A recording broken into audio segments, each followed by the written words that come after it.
Bonjour mes frères et sœurs, nous voulons partager une pensée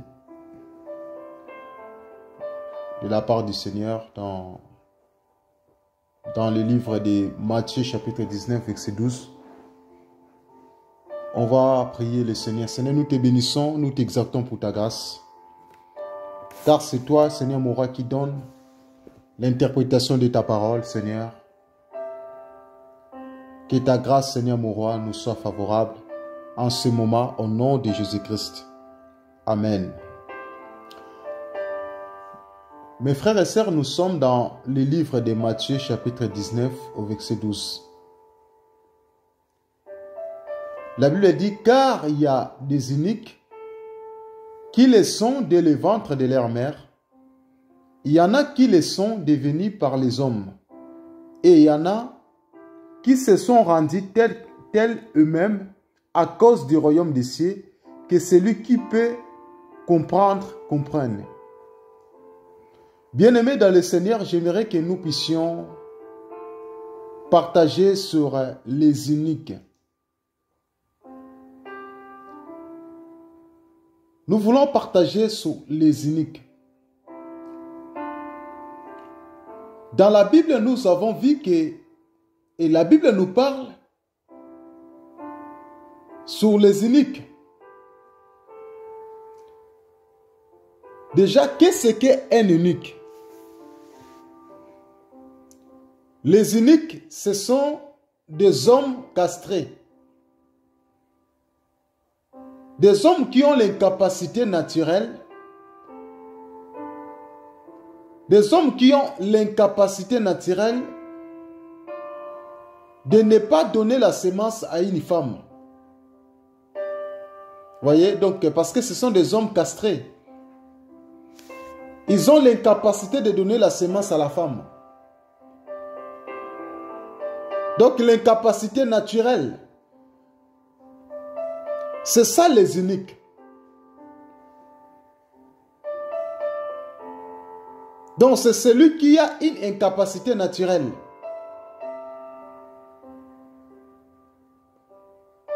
Donc, il ne peut pas donner la sémence à une femme. Quel était le rôle des eunuques? Les eunuques qui travaillaient au cour du roi, ils travaillaient dans la maison royale. Ils étaient les intendants de la chambre à coucher pour la femme du roi. Ils travaillaient au cour du roi. Ils étaient là pour protéger, la femme du roi. Les eunuques, ils étaient les intendants dans la maison royale. Ils travaillaient au cour du roi. Ils étaient au service du roi. C'est ça les eunuques. Et aujourd'hui, le Seigneur m'a touché. Il m'a parlé par rapport à ces passages que je puisse partager ensemble. Que nous puissions partager ensemble pour s'encourager, pour voir aussi qu'est-ce que signifient les eunuques. Donc, dans la Bible, nous avons vu, il y a les eunuques qui travaillaient au cour du roi. L'exemple de Joseph, des frères Joseph, lorsque Joseph, il a été vendu par ses frères.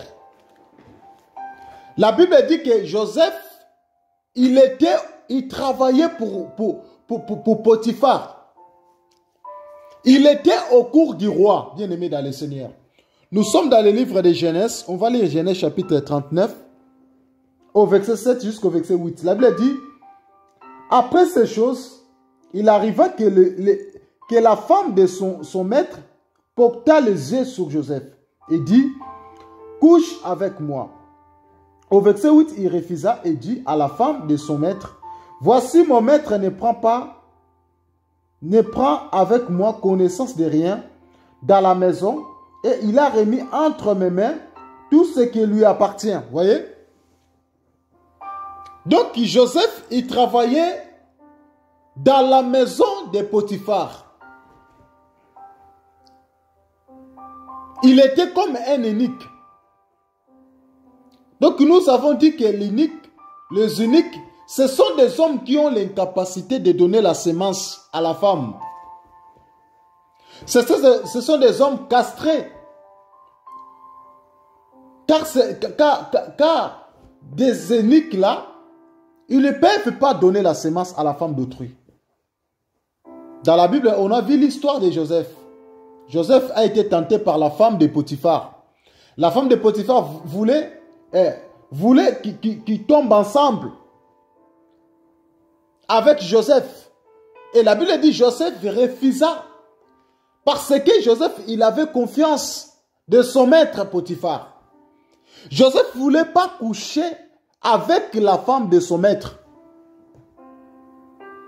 En regardant Joseph, parce que Joseph, il était un eunuque. Donc c'est un homme castré. C'est un homme qui a l'incapacité de donner la semence à la femme d'autrui.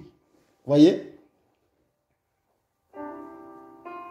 Donc ici, lorsque la Bible nous parle des eunuques, le Seigneur voulait nous interpeller parce que lorsque le Seigneur Jésus-Christ parle, il y a un message qui est caché derrière. Donc dans la Bible, le Seigneur nous parle dans tous les passages. Le Seigneur nous explique, nous explique ses pensées dans sa parole. Le frère Paul a dit, si je vis, ce n'est plus moi qui vis, mais c'est Christ qui vit à moi. Voyez? Donc le frère Paul, tout ce qu'il a prêché, tout ce qu'il a enseigné, le message là n'est pas venu de lui-même. Et tout ce que frère Paul il a prêché, tout ce que les apôtres ils ont prêché, ils ont enseigné, ils n'ont pas reçu de eux-mêmes. Donc c'est le Seigneur Jésus-Christ qui les a donnés. Donc ça veut dire que la parole de Dieu c'est une semence. La parole de Dieu, c'est une semence.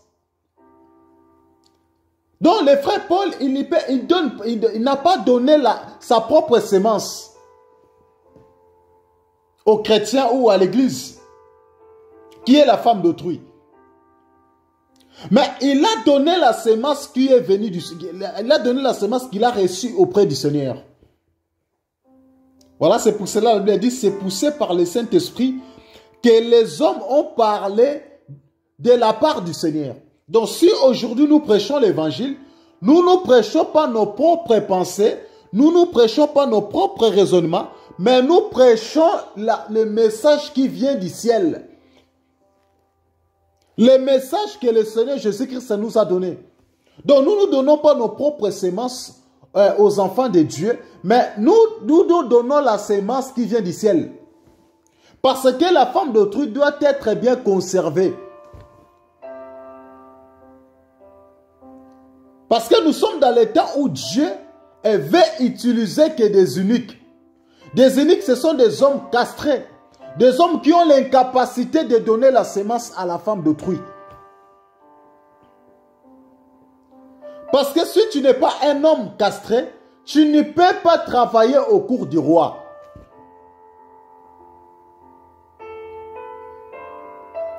Parce qu'un eunuque, il travaille comme un sentinelle.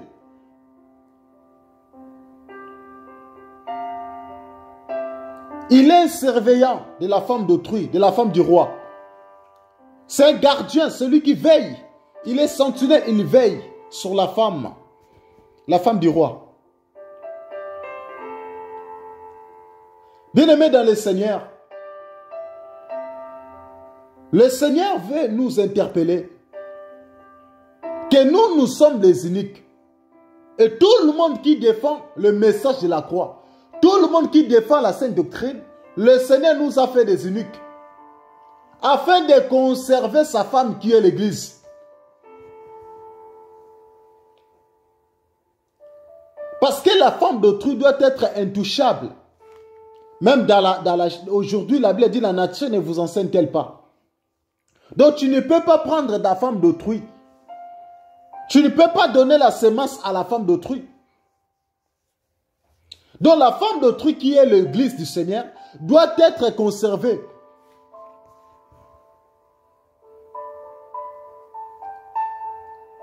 Il doit être conservé.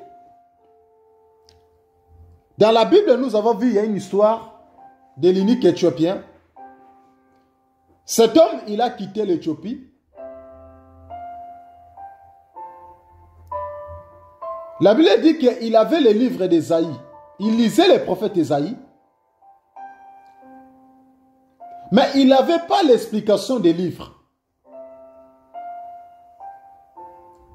On va lire Actes des Apôtres au chapitre 8, au verset 27. La Bible dit, il s'éleva et partit, et voici un Éthiopien, un eunuque, ministre de Cadence, reine d'Éthiopie, et se répandant de tous ses trésors, venu à Jérusalem pour adorer. Donc cet homme, il a quitté l'Éthiopie. Il a quitté l'Éthiopie pour venir à Jérusalem pour adorer. La Bible dit cet homme, l'eunuque éthiopien, il était le surintendant de tous ses trésors, car il travaillait au cours du roi. Il était le ministre de Cadence de la reine d'Éthiopie. Donc, il travaillait dans la maison royale. Il était le gardien du maison royale. Il était le sentinelle du maison royale. Il travaillait, il était au service de la reine d'Éthiopie. Il avait dit, il était venu à Jérusalem pour adorer. Actes des Apôtres, Actes chapitre 8, verset 30, il avait dit, l'eunuque dit à Philippe, je t'ai pris. De qui les prophètes parlent-ils? Et c'est de lui-même ou de quelqu'un, on va les lire, parce que là, c'est pas clair, c'est passage, on va les lire bien là. Actes des Apôtres, au chapitre 8. On va voir là où l'eunuque éthiopien, il avait le livre. Actes des Apôtres, au chapitre 8. Je vais commencer au verset 26. La Bible dit, un ange du Seigneur s'adressa à Philippe, lui dit, lève-toi et va du côté du midi sur le chemin qui descend de Jérusalem à Gaza, celui qui est désert. Il s'éleva et partit, et voici un Éthiopien, un eunuque, ministre de Cadence, reine d'Éthiopie, et surintendant de Jérusalem surintendant de tous ses trésors, venu à Jérusalem pour adorer. S'en retournait assis sur son char et lisait les prophètes Ésaïe. L'Esprit dit à Philippe, avance et approche-toi de ces chars. Philippe accourut et attendit l'Éthiopien qui lisait les prophètes Ésaïe. Il lui dit, comprends-tu ce que tu lis? Il lui répondit, comment le pourrais-je si quelqu'un ne me guide? Il invita Philippe à monter et à s'asseoir avec lui. Voyez, donc l'eunuque éthiopien, premièrement, il avait quitté l'Éthiopie. Il était venu à Jérusalem pour adorer. Et la Bible dit qu'il avait les livres d'Ésaïe sur lui, mais il ne comprenait pas le livre. Il n'avait pas l'explication de ces livres.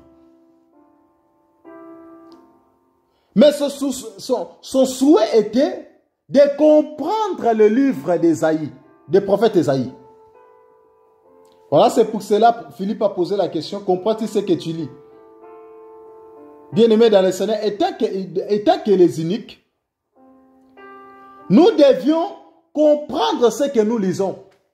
Parce que dans la maison royale, ça demande que nous ayons une explication exacte de la parole. Ça demande que nous ayons une explication de la parole. Et lorsque nous avons l'explication de la parole et l'interprétation de la parole du Seigneur, c'est alors que ça va nous permettre à bien surveiller la femme d'autrui, à bien garder, à bien conserver la femme d'autrui. La femme d'autrui qui est l'église du Seigneur. Aujourd'hui, Dieu nous a appelés pour prêcher l'évangile. Et nous devions préparer, nous devons garder la femme d'autrui. Comment nous devions garder la femme d'autrui?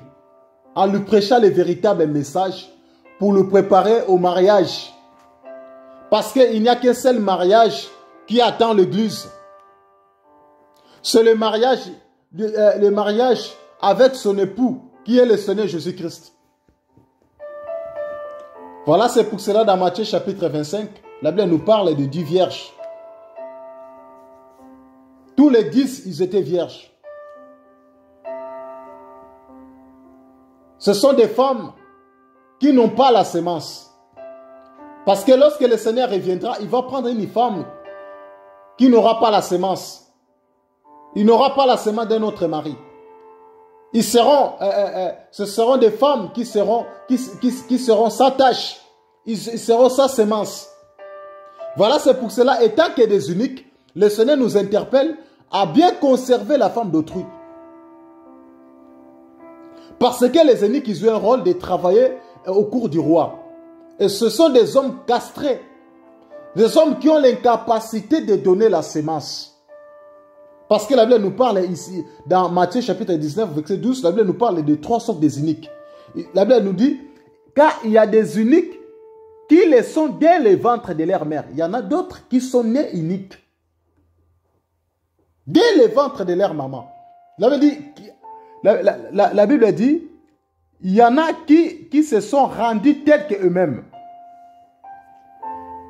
Et la troisième, à cause du royaume, il y en a d'autres qui se sont rendus uniques à cause du royaume des cieux. Bien-aimés dans le Seigneur, nous devions garder la femme d'autrui. Parce que nous avons un rôle, nous sommes des uniques. Parce qu'un unique, ce sont des hommes castrés. Ils ont l'incapacité de donner la femme, ils ont l'incapacité de donner la sémence à la femme d'autrui. Aujourd'hui, combien de chrétiens sont détruits dans les assemblées? Combien des enfants de Dieu sont détruits dans les assemblées? Parce que les assemblées d'aujourd'hui ne sont pas dirigées par des uniques. Un unique, il doit se comporter selon la parole du Seigneur. Un unique, il doit respecter les consignes apostoliques et prophétiques. Les uniques, ce sont des hommes qui ont l'incapacité de sémencer la femme d'autrui. Tu ne peux pas donner du n'importe quoi à la femme d'autrui. Le Seigneur Jésus-Christ nous interpelle à bien conserver la femme d'autrui. À bien préparer la femme d'autrui à la rencontre avec son époux. Bien-aimés dans le Seigneur, aujourd'hui le Seigneur nous a fait, il nous a fait les uniques. Il nous a rendus uniques afin de garder la femme d'autrui. Les uniques.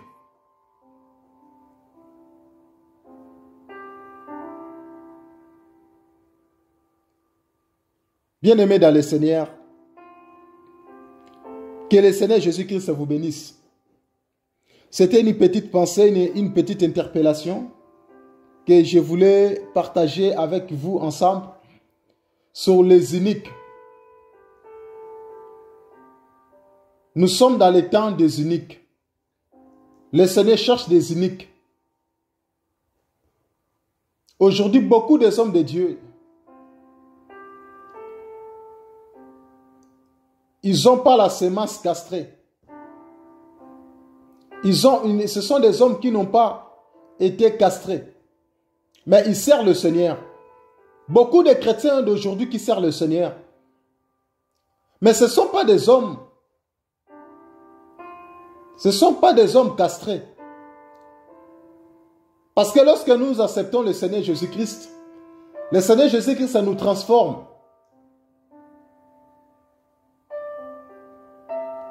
Soyez encouragés au nom de Yeshua, au nom de Jésus-Christ. Le Seigneur cherche les uniques.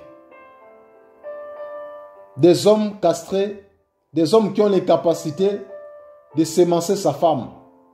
Or, sa femme qui est l'église du Seigneur doit être bien conservée pour sa rencontre, pour son mariage, pour le mariage entre l'église et le Seigneur Jésus-Christ. Soyez encouragés au nom de Jésus-Christ.